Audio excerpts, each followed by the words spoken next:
when you think about quote unquote ancient business wisdom, it teaches us that the riches are in the niches. And you just have to look in the right nook to find those niches and to find those riches.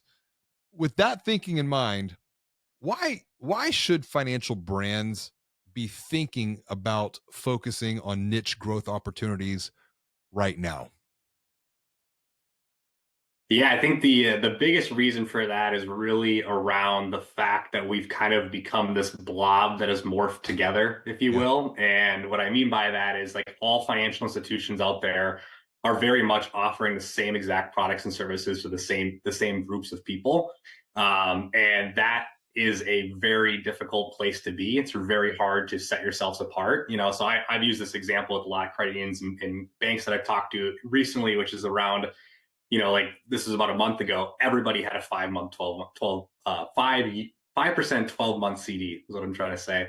And that's great. It's a nice product, but why should I go with your financial institution if I know that every single other bank or credit union on the planet has that exact same product with the exact same terms? And that's why we think going back to niche, which is really kind of what a lot of the community banking was built around, that niche community focus, that niche employer focus, niche group focus.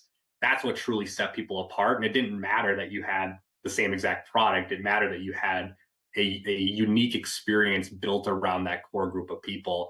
And I think today that's a massive opportunity because if you would have taken this a decade ago, the challenge was we were kind of still in the infancy of getting onto digital and getting into the online and mobile banking world, whereas now forming niches is a lot easier. There's a lot of new technology out there that we can be able to do this online, whereas before the niche strategy was very much specific to your geographical footprint and what you could establish as a niche there.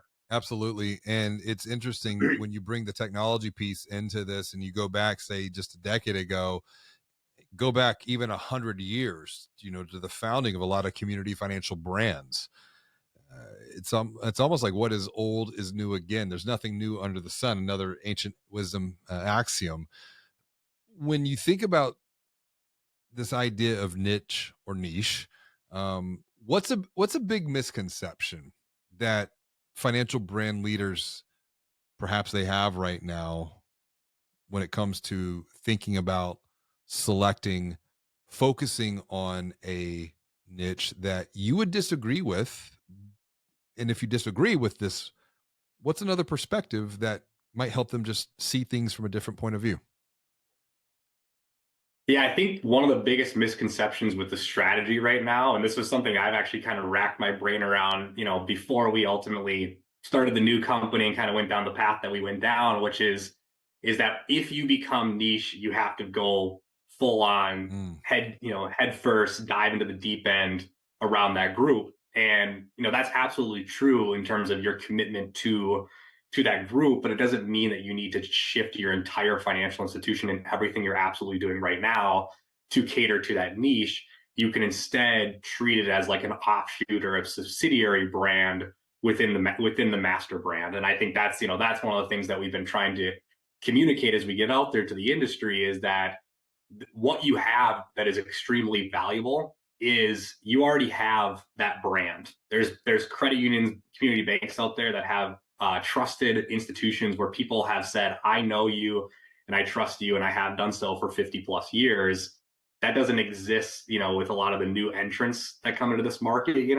right. So we have to embrace that and build upon that, but don't throw that baby out with the bathwater and start to try, start from scratch. Like really just focus in on this niche and put a lot of love, time, and energy Yeah. into it, but on kind of on the side, if you will. Maybe on the side is the wrong way to say it because it seems too passive, but you get what I mean. It's like don't stop what you're doing, keep doing all the good stuff that you've been doing and why you're a successful financial institution today, but then build this core focus around another group of people and spend some energy there. As you're navigating through this, I think that there's a maybe a bit of a narrative here for someone watching or listening to think about their own unique situation. It's not that what you've been doing is bad or wrong. We want to celebrate that legacy. We want to celebrate that progress. We want to celebrate that growth.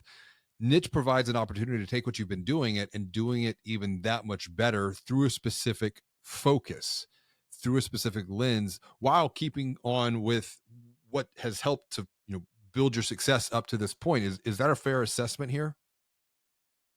Yeah, absolutely. And I think a lot of the when we're talking about building these niche experiences, it's really just, kind of taking the whole persona and segmentation concept and doing it more consistently. Like that's kind of the big difference. Like I've seen some credit unions out there and banks say, we know who our personas are. We know how to do customer segmentation, but then we shoot an email to that group once every like quarter or something like Right. that because we just don't have enough time in real estate in our marketing campaign to be able to do that consistently. That's kind of the fundamental shift here that we're saying is that if you're going to do this, build it as kind of this own brand that kind of lives off on the side so that you can actually build that consistency and treat that group differently than you treat the rest of the membership because you've decided that there is a reason to spend a lot of time and energy and focus on that group there.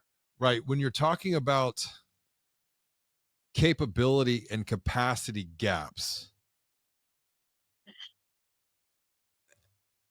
what is it that holds these institutions back? Let's dive deeper into that because, back to your point, there, through data, we are able to identify some niche growth opportunities, but capability, capacity, sometimes even capital, are the impediment to focusing and really making this a strategic growth lever.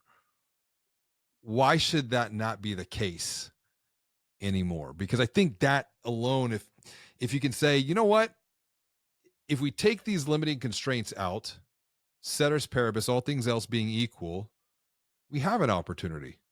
Why should capability, capacity no longer be an impediment? Yeah, I mean, it really shouldn't be because the biggest problem or challenge again is a word that you and I have both said a couple times since we started today already, which is it's simply just focus. And it's not about the fact that we don't have enough, resources or capacity. It's just that we can't really find the ability to focus on going after that core group.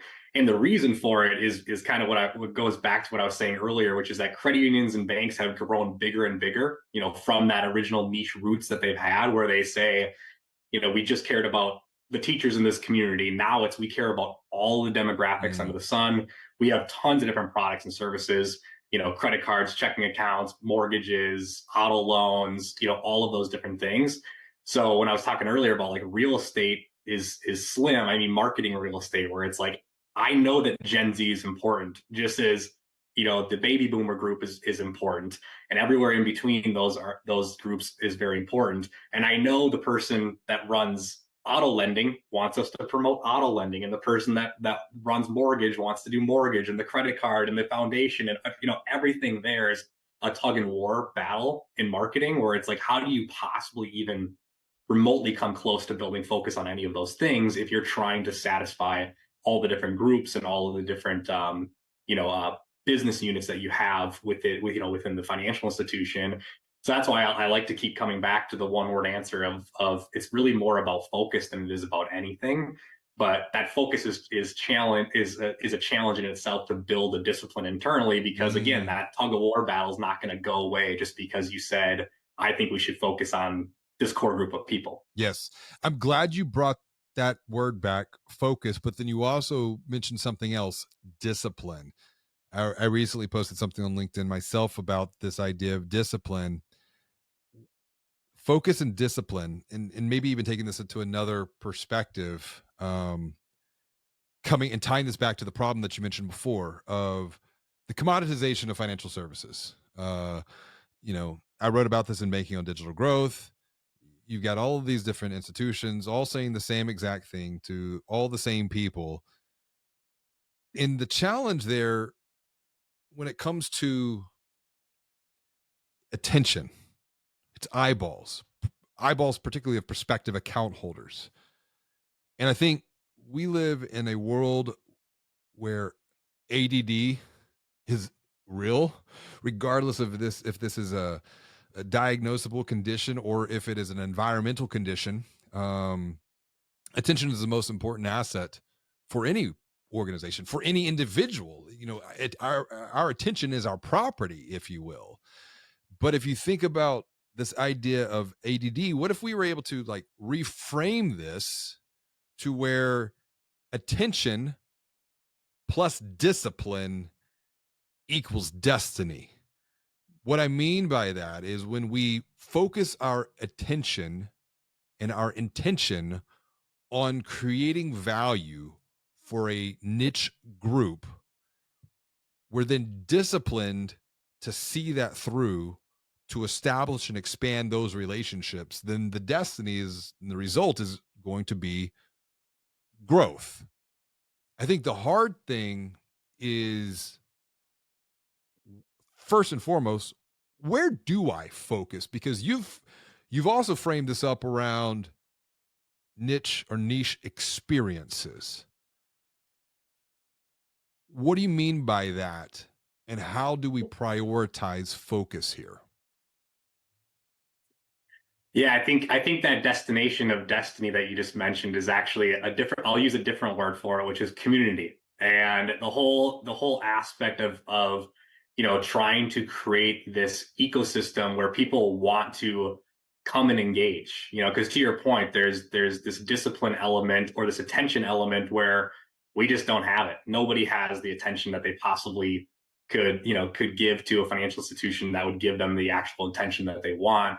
So one of the things that we talk about is building experiences. Mm, So instead of shooting out an email to that segment or that persona because you know that they are a core group of people you want to focus on, it's more about how do you build this whole focused community or this ecosystem or this experience around them so that you do get that consistency. You get that consistency and engagement because it's about producing helpful, educational, relevant content that people want to come back to over and over again, not just when it's time to transact. Because I think right. that's another one of the challenges that the financial brands face right now is that we're very product focused because of that lack of marketing real estate that we have. Yeah. So when we're shooting out product marketing, that really only works for a very small subset of the people there. So you're shooting your email out to 50,000 people, but if it's about an auto loan, I gotta really hope that James Roberts waking up this morning and picking up his phone, and he's about to also be going and leaving to the auto dealership to pick out a car.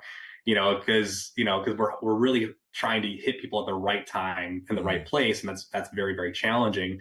But if you build this kind of like community aspect around this group to say, hey, we actually understand you at a very deep level. We know you are passionate about these things, and we are going to build a bunch of content and experiences around that.